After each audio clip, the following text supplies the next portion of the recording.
Welcome back my YouTube channel study I with Kavita ma'am पे। Guys एक और vacancy निकली है। वैकेंसी कहाँ से निकली है आप देख सकते हैं, बिहार से निकली है।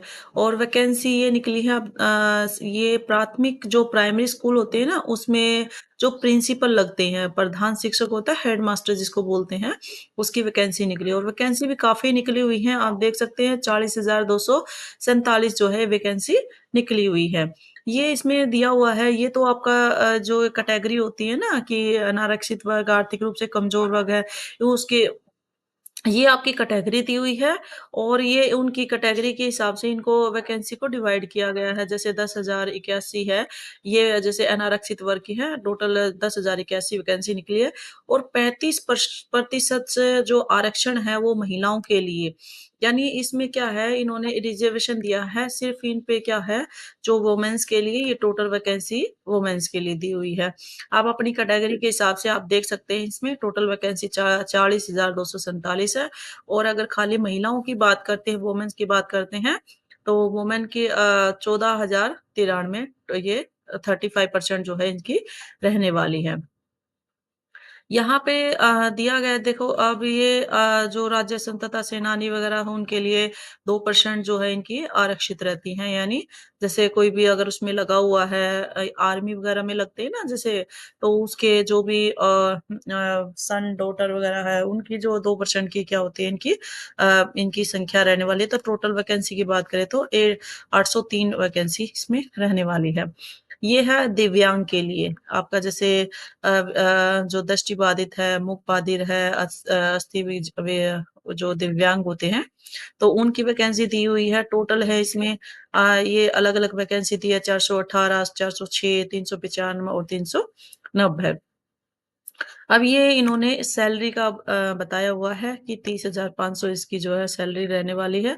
और राज्य सरकार जो समय समय पर जो टाइम टू टाइम जो उसमें चेंज करती रहती है, वो अलग से रहने वाला है।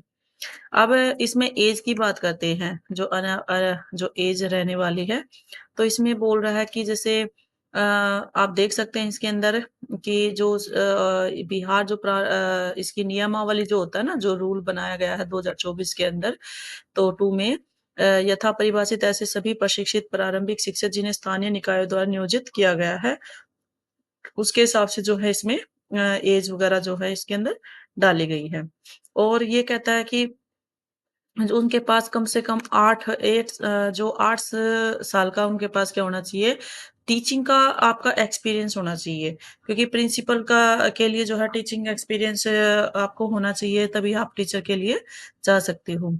ठीक है। और इसकी एज बताई गई है 58 से 60 साल तक की, इसमें वो बताया गया है। मतलब जो रिटायरमेंट वगैरह होती है ना, सेवानिवृत्ति होती है, वो रिटायरमेंट के लिए। फिर आपका दिया हुआ है, आपका वो दिया हुआ है कि 8 साल का इसमें जो है आपके पास है, प्रमाण पत्र आपके पास होना चाहिए कि आपने क्या जो है आपका टीचिंग एक्सपीरियंस 8 साल का है। अब ये आपका जो सिलेक्शन प्रोसेस होता है ना, आपकी जो है रिटन एग्जाम होगा और ऑब्जेक्टिव टाइप होगा। इसमें आपके टोटल क्वेश्चन इसमें 150 रहने वाले हैं। टाइम ड्यूरेशन की बात करें तो इसके अंदर 2 घंटे, यानी 2 घंटे 30 मिनट जो इसके रहने वाले हैं। और इसको 2 भागों में इसने जो है डिवाइड किया है कि फर्स्ट में 2 भागों में भाग किया गया है। भाग एक, तो एक भाग तो होगा सामान्य जो जनरल होता है ना, इसमें प्राथमिक गणित ये सब्जेक्ट डिवाइड किए गए हैं। ठीक है। और जो भाग 2 है वो इसमें बस 75 इसमें जो है क्वेश्चन की वो नंबर्स जो रहेंगे, इसके 75 क्वेश्चन रहने वाले हैं। और इसके अंदर भाग 2 में आपका जो आपने जो जेबीटी में या उसमें जो अभी विषय पढ़े हैं, तो उससे संबंधित आपके इसके अंदर प्रश्न होंगे, क्वेश्चन रहेंगे। इसमें वस्तुनिष्ठ और बहुविकल्पीय आधारित होंगे, प्रत्येक का एक होगा। इसमें नेगेटिव मार्किंग नहीं है। इसमें क्लियर इन्होंने कहा है कि नेगेटिव मार्किंग नहीं रहने वाली है। ठीक है। और इसमें कहता है उक्त परीक्षा, लिखित परीक्षा हेतु पूर्व मूल्यांकन का प्रावधान भी इसके अंदर नहीं है। फिर ये बात करता है कि जो आपका इस मतलब कितने परसेंट इसमें जो है अंक वगैरह होते हैं ना, जैसे आपके नंबर्स वगैरह है, तो जनरल के लिए इन्होंने 45%, 40% सॉरी, तो जनरल के लिए है, फिर आपका 36.5% इसका पिछड़ा वर्ग है, और 34% जो आपका अन्य जो अत्यंत पिछड़ा होता है ना, जो बिल्कुल ही लोअर उसमें आता है, और अनुसूचित जाति और उसके लिए 32% इसमें रहने वाला है, जो दिव्यांग वगैरह होते हैं। और इसमें आपका ना इंटरव्यू नहीं रहने वाला, ये ध्यान रखना, इसमें इंटरव्यू नहीं है। तो ये अच्छी बात है कि इंटरव्यू सिर्फ आपके इसमें जो रिटन एग्जाम है उसी के बेस पर आपका जो है सिलेक्शन रहने वाला है। ठीक है, आप इसमें ये तो आपका दिया हुआ है कि आपका जो इसमें दो भाग दिए हैं, फर्स्ट में आपके क्या क्या टॉपिक आने वाले हैं, सेकंड में क्या, तो ये चीजें हैं इसके अंदर, आप पढ़ लेना इसके अंदर। ठीक है, ये आपके इम्पोर्टेंट जो वो दिया हुआ है इसके अंदर, कि जैसे जो एग्जाम जो फॉर्म है वो आपका ऑनलाइन मोड में आपको फिल करना है, और अपनी जो भी आपकी एलिजिबिलिटी और एक्सपीरियंस है वो भी आपको क्या है खुद से उसमें घोषणा के आधार पर उसके अंदर जो मूल्यांकन वगैरह आपका इवेल्युएशन बोलते हैं ना, उसको किया जाएगा। ठीक है, और इसमें आप 2000 इसमें एक चीज ध्यान नोटिस करने वाली है, कि जो भी स्टूडेंट अगर एग्जाम में ज्यादा से ज्यादा 3 बार ही एग्जाम दे सकता है, इसके बाद आप एग्जाम में भाग नहीं ले सकते। ये 2024 की जो रूल वगैरह होंगे ना उसके हिसाब से है। आरक्षण की बात करता है कि आरक्षण कैसे कैसे है, तो ऑनलाइन आवेदन इसमें है जो है जो इसमें दिया हुआ ना, कि इंगित कॉलम में आरक्षण का दावा नहीं करने पर अक्षर, यानी अगर आपने सपोज करो कि आपने फॉर्म फिल किया और उसमें आपने जो उसमें रिजर्वेशन वाला आपने कॉलम नहीं भरा, तो आपको उसका जो है बेनिफिट नहीं मिलेगा। ठीक है, इसके अंदर यही दिया हुआ है।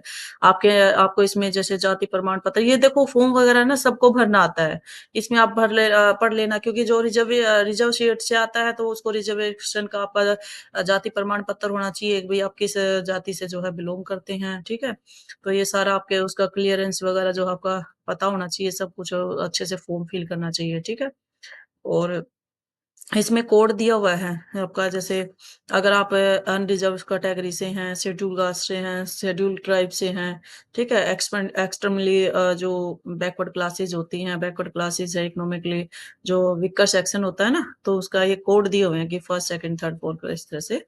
ठीक है, और इसका आप पढ़ लेना, इसमें पूरा का पूरा प्रोसेस आपको दिया हुआ है। और अगर आपको नहीं समझ में आता ये बहुत, क्योंकि ये है ना मतलब सिर्फ इसी के लिए बनाई गई है कि आपको वैकेंसी का पता होना चाहिए, किस को कौन सी वैकेंसी कहाँ पे निकली है। ठीक है, मेन मेन चीजें मैंने आपको बता दी है, पूरा प्रोसेस आपका ना उसका फॉर्म का दिया हुआ है, किसके अंदर क्या क्या आपको डाउनलोड कैसे कैसे करना है, पूरा प्रोसेस उसी का है ये। ठीक है, फॉर्म फिल करने का, और उसके बाद नहीं समझ में आए तो आप इसको कमेंट बॉक्स में पूछ सकते हैं। लेकिन आप ये ना हो कि आज आज वीडियो डाली गई, आप 1 महीने बाद पूछ रहे हो, तो उसमें क्या होता है, कई बार माइंड से स्किप हो जाती है कि आप क्या चीज़ जैसे पूछ रहे हो। तो उसके लिए आप थोड़ा-सा ना जैसे ही वीडियो देखें तभी आपको नहीं समझ में आए तो आप उसमें डायरेक्ट पूछ लें। और आप टेंशन ना लीजिए, इस पीडीएफ को ना मैं अपने टेलीग्राम चैनल पे डाल दूँगी, तो आप वहाँ से आप ईज़िली इसको देख सकते हैं, और उसका लिंक इस वीडियो के डिस्क्रिप्शन में आपको मिल जाएगा। अच्छा, ये फ़ी दी हुई है। इसमें आप देख सकते हैं 750 जो है, इसमें 750 रुपए इसमें जनरल कैटेगरी के लिए, जैसे कि और उसमें सभी फॉर्म में होता है, जनरल के लिए हमेशा जो है हाईएस्ट फी रहती है, फिर एस एससी बीसी के लिए जो है 200 रहने वाली है। ऐसे ही जो आपकी अदर जो क्लास है, या अभी इसमें महिलाओं के लिए अनारक्षित वर्ग महिला के लिए 200 रहने वाली है, जो दिव्यांग है 40% और इससे अधिक वाले उसमें भी 200 रहने वाली है, और जितने भी और अदर हैं अदर जो भी जितनी भी कैटेगरीज है उनके लिए 750 ये फी रहने वाली है। ठीक है, तो ये उसमें दिया हुआ, ये सारा का सारा इसमें दिया हुआ है, बायोमेट्रिक फी वगैरह कैसे होती है, पूरा प्रोसेस इसके अंदर एक एक चीज समझाई हुई है। अच्छा, ये देखो ऑनलाइन आवेदन जो है इसके 11 मार्च से स्टार्ट हो चुके हैं, और लास्ट डेट इसकी 2 अप्रैल है। तो अभी आपके पास है टाइमिंग, लेकिन आप पहले से ही भर लीजिए, क्योंकि लास्ट में आके क्या होता है, काफी कई बार माइंड से स्किप हो जाता है फॉर्म वगैरह कि हम भरेंगे भरेंगे, तो आप साथ साथ आप इसको फॉर्म को फिल कर सकते हैं। इसमें बहुत सारी चीजें दी हुई हैं, तो आप इसको पढ़ लेना। ठीक है, ये वेबसाइट दी हुई है, आप इस पे वेबसाइट पे जाके अपना ये लिंक दिया हुआ वेबसाइट का। ठीक है, तो इससे आप अपना तो गाइस ये थी आपकी हाँ, प्रिंसिपल के लिए अच्छी वैकेंसी है। गवर्नमेंट स्कूल में आपको वैकेंसी निकली हुई है प्रिंसिपल के लिए। तो जो भी एलिजिबल कैंडिडेट है और जिसको एक्सपीरियंस है तो इसको फॉर्म को फिल कीजिए। और इस तरह की लेटेस्ट अपडेट, लेटेस्ट वैकेंसी के लिए आप इस मेरे चैनल को सब्सक्राइब जरूर कीजिए, लाइक शेयर कीजिए और बेल आइकन दबाना ना भूले, जिससे आने वाले वीडियो का नोटिफिकेशन आपको टाइम टू टाइम मिलता रहे। और गाइज इस तरह की मैं वीडियो ना अपने इस चैनल पर डालती रहती हूँ, तो आप मेरे चैनल को सब्सक्राइब ज़रूर कीजिए।